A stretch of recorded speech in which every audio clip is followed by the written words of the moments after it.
The film's slightly unusual in that not a lot happens, but it's more about the characters and the character development. How would you describe your character and the film?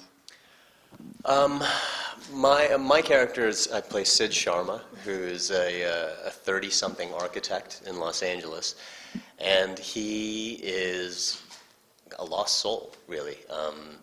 Things in kind of every aspect of his life aren't really going the way that he wants them to go. Yeah. Work isn't going great. His marriage is falling apart. His friendships are kind of in disarray.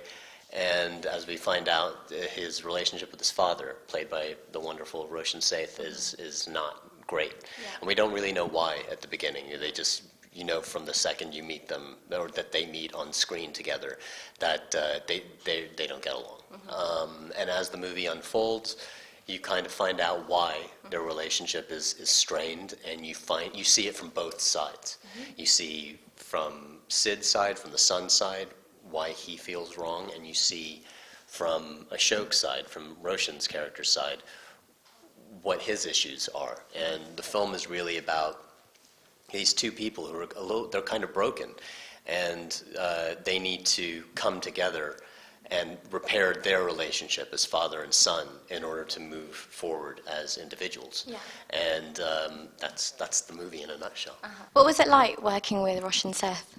Amazing. I mean, he was the dream kind of actor for the role. Yeah. He was always the one that we wanted to do the role. Yeah. We just weren't sure we could get him. It's a low budget American feature, and Roshan doesn't even live in London anymore. Yeah. He's moved back to Delhi. Yeah. So it's a question of, do you want to hop on a plane and come all the way out to LA and shoot this low budget American indie in LA? Like, is that something that you'd be interested in? So Mahesh Pailor, the director, and his wife Anu Pradhan, who he co-wrote the film with, they actually flew to Delhi and gave him the script and said, we'd really like for you to do this.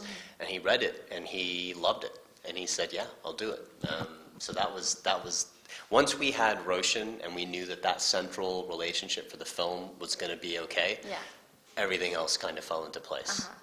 Did you learn anything from him? Obviously, he's been in the industry for quite a while.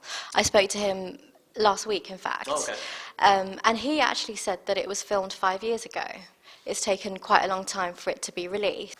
I learned a lot from him.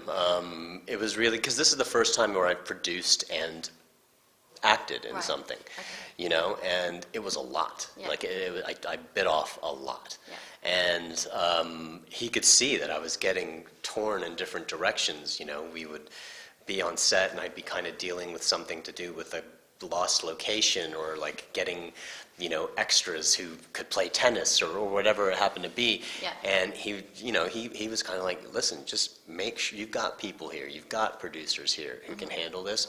When you're on set, just be the actor, because you'll regret it, because you'll see it in your performance. And he was right, and he said that at the beginning, and I did that. Yeah. From that point on. I just said, you know what, while I'm here on set and the cameras are rolling, I'm just going to be an actor. Everybody else, you're good at what you do. I trust you. You can sort it all out. And then once the camera stopped rolling, end of the day, I put the producer hat back on. And really, to be honest, I put the producer hat on. The bulk of my producing was once we finished filming, in post, and helping with marketing and helping with meeting with distributors and all of that. But that was something that I really took away from him. And also just taking your time. He was really insistent that we get to rehearse the scenes, even if it's like for 10 minutes, which you never get to do in film. Even 10 minutes of rehearsal is a huge luxury, especially coming from television, where you don't really have that time at all. Right. That was something that I also took away from working with him. Would you say it's difficult for Asian American directors and actors to get work or to be taken seriously? Or is that something that's changing, perhaps? It's certainly changing. I think it's actually changed at a much more rapid rate in the U.S. than it has here in the U.K., because I think at first the U.K. started out being kind of more at the forefront for that, because, that's why I came to drama school here, was I saw brown people on stage and on screen, and now it's like, if you want to have a lead role, you got to go back to the U.S. Right. I've had lead roles on TV series in the U.S. Now, having said that, I'm doing one here in the U.K., but they're much fewer and far between. And the role that I'm playing now, is because of the series that I have been doing in the U.S. Yeah. And the role that I'm playing is not an Asian role. It was written for a white person, and they just hired me for whatever reason. So I think that's absolutely, I think it's actually easier in the States now. What was quite nice about this film is that it doesn't actually rely on Asian stereotypes. Is that quite refreshing? Because in the UK, a lot of the work with British Asian actors is often about Asian issues and things. Yeah, no, that was the whole point. Yeah. That was the absolute goal, was to not kind of trade in any of those kind of stereotypes. Yeah. We have a film where the two leads happen to be Indian, but it's a universal thing. All these festivals that we've played, more than 50% of them have not been Indian film festivals. They've just been American film festivals. And the audiences have not been Indian. And across the board, people have really responded to it. There are a lot of people out there who have strained relationships with their parents, and parents who have strained relationships with their children.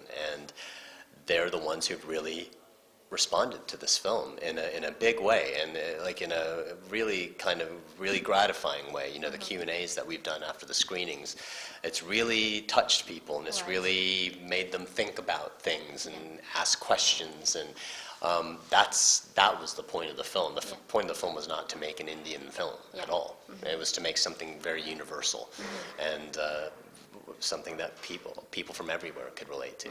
I understand it's partly autobiographical from Mahesh's part, is that right? Parts of it are based on his relationship with his father. It's not completely autobiographical in any way, shape, or form, but it's more, certain things that happen in the film happened to Mahesh with his father, like his father turning up on his doorstep unannounced, that kind of thing happened. But the bulk of it, mother dying and affairs and all that, that is all made up, and Mahesh's mom is alive and kicking, thank God. And so there's parts of it that are autobiographical, and a large part of it that are made up. I understand you're actually in London at the moment shooting for a series. Can you tell us about that and what you're working on next? I can give you very limited information. I've been told what I'm allowed to say. Okay. It's called Lucky Man. It's for Sky. And it's myself and James Nesbitt and Eve Best and Sienna Gilroy and Ahmed Jalili, and it's a drama thriller, and it's based on a story idea by Stan Lee, who did Spider-Man and all of these stories, and but it's not like a comic book thing. It's being made by Carnival, the guys who make Downton Abbey. Okay. And we're shooting it here in London. I've been here since April, and we've got 6 more weeks to go. And it's going really well. I'm really excited for it. It'll come out, I think, in the early-ish part of 2016 is what they're saying. Are you enjoying your time in London? Loving it. It's great to be back here, and just to catch up with my friends, and we're back here now. We just, decided to move back for a bit, so we're taking I get wanderlust. I gotta keep moving, and so we've been London to LA to New York, and now New York back to London. Nice. So we'll see how long we last here. Hi, Siddharth. It's Dad. I've decided to come to LA. I'll be there all week. So you haven't seen him since your wedding? Yep. Look, I'll stay in a motel if this is an inconvenience. Come on. So why'd you come? It's been a long time. I came to see how you two were doing. You never visit. So if you get a divorce, where are you gonna live, huh? I'm not getting a divorce. We're just taking some time apart. If there's one thing I know about marriage, it's that you need leverage in divorce. Keep the cat. Where is she? Ellie is visiting her mom. And people are gonna come and go, but the houses that they live in stick around for years later.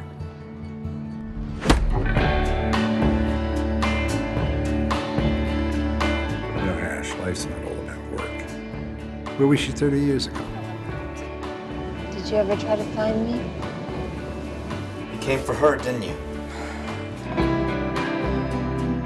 Vedic philosophy, there are phases in life. You're in the second phase, work and family. Well, I don't think we're ready for kids yet. Why not? Everything all right in the bedroom?